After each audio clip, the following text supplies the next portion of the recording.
Well, this month we brought you the news of the unveiling of a new Frank Sinatra statue on the Hoboken waterfront. News 12's Brian Donahue returns to see whether it's a big hit and how it serves as a fitting end to a long, complicated relationship between Sinatra and his hometown. Look out, Great Falls of Patterson. Step aside, Red Mill of Clinton. There just may be a new candidate for the most photographed landmark in all of New Jersey. The Frank Sinatra statue unveiled earlier this month in Hoboken. Now, even on a dreary winter weekday, it draws a nonstop parade of folks snapping shots of old Blue Eyes in front of the Manhattan skyline. It's a sight that brings joy to the heart of sculptor Carolyn Palmer, who spent the COVID lockdown working on it in her Saddle River studio. I actually sculpted the lamppost and I put an orange glow inside so that, his favorite color was orange, Frank's favorite color, and he said it was a happy color and it lifted people's spirits. So I just hope that this piece truly does lift people's spirits. This embrace of the bronze version of Old Blue Eyes just may be the final chapter, the capstone in a long and often complicated relationship between Hoboken and its favorite son, who was, very often through the course of his life, a not-so-favorite son.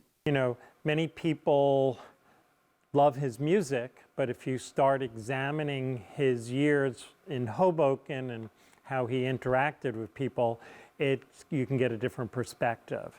So a lot of people did not like Frank Sinatra, especially those who grew up with him. Bob Foster of the Hoboken Historical Museum said many locals back in the day resented Sinatra for walking out on his high school sweetheart and first wife Nancy, leaving her with 2 kids while he had an affair with Ava Gardner.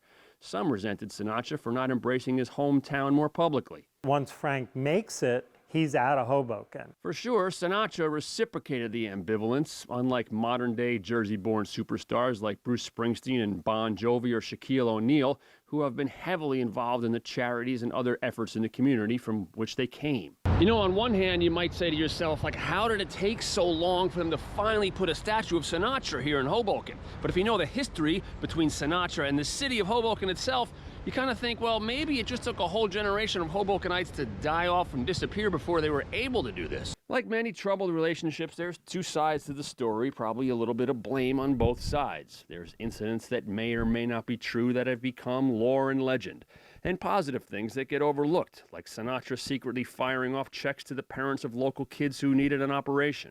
And I've seen those canceled checks, so I know they do exist. And so you can cancel, too, whatever debt one side felt it owed the other in the Sinatra versus Hoboken soap opera. As time goes by, how little it matters.